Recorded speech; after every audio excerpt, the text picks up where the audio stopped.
खोपोली नगर परिषदेच्या वतीनं वृक्ष लागवड कार्यक्रमाचं आयोजन करण्यात आलेलं होतं। वृक्ष लागवड आणि वृक्ष संवर्धन ह्या कार्यक्रमाअंतर्गत टप्पा 2 मध्ये एकूण 5000 वृक्ष लागवडीचा उपक्रम राबवण्यात आला। त्याचं औचित्य साधत खोपोली नगर परिषदेचे मुख्याधिकारी तथा प्रशासक डॉक्टर पंकज पाटील यांच्या विशेष उपस्थितीमध्ये वृक्ष विविध प्रकारची लागवड करण्यात येते। वृक्ष लागवड कार्यक्रमावेळी खोपोली नगर परिषदेचे विविध विभागाचे अधिकारी कर्मचारी, नगर परिषद शाळेचे विद्यार्थी, शिक्षक, सामाजिक संस्थांचे प्रतिनिधी सुद्धा उपस्थित होते।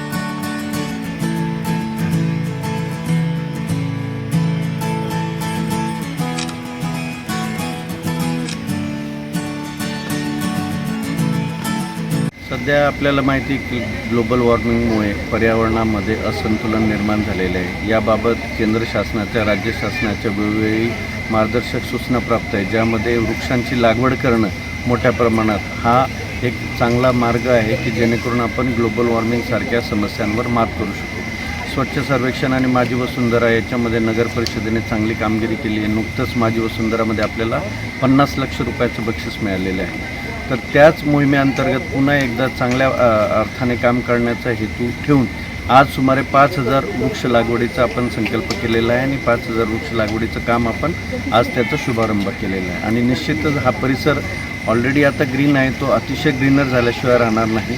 तसेच मागे आपण पाहत आहे डोंगराचा भाग आहे, तो थोडा अनस्टेबल होऊ शकतो, म्हणून तिथं आपण देशी वृक्ष जसं पिंपळ असेल, वड असेल, त्यांच्या मुळात खोलवर जाऊन तो भाग स्टेबल ठेवण्यासाठी मदत करतील।